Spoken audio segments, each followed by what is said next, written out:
এই গরমে আর বাইরে থেকে আইসক্রিম কেন? একদম ঝামেলা ছাড়া, কোনো মোল্ড ছাড়া শুধু একটা বাটি দিয়ে বানিয়ে ফেলতে পারবেন কুলফি মালাই আইসক্রিম।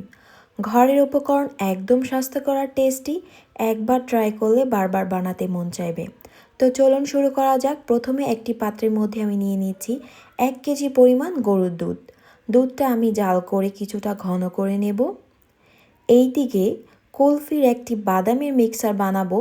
তো এইখানে আমি নিয়েছি কিছু পেস্তা বাদাম, কাজু বাদাম আর কাঠবাদাম, 5 থেকে 6টি এলাচের ভিতরের অংশটা নিয়ে নিচ্ছি আমি। এখন ব্লেন্ডার জারের মধ্যে নিয়ে নেব। আরও অ্যাড করছি 1.5 চা চামচের মতো কর্নফ্লাওয়ার। এখন সমস্ত কিছু ভালো করে ব্লেন্ড করে নেব।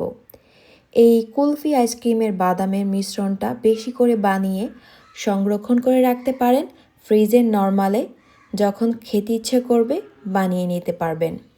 তো এইদিকে দুধটা অনেকটা ঘন হয়ে গেছে। এই পর্যায়ে আমি বানিয়ে রাখা কুলফি আইসক্রিমের মিশ্রণটা থেকে 3 চা চামচ এখানে আমি অ্যাড করব।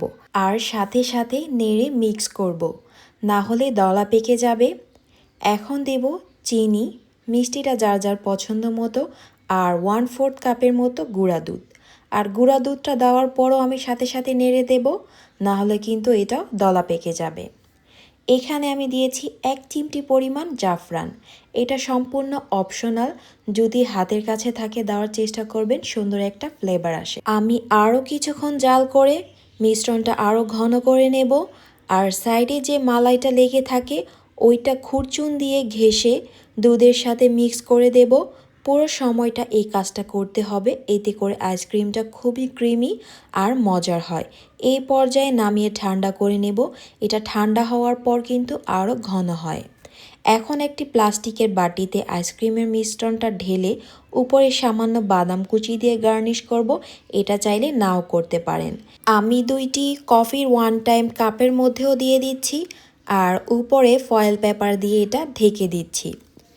ডিপ ফ্রিজে ওভারনাইট রেখে আমি আইসক্রিমটা খুব ভালো করে সেট করে নেব।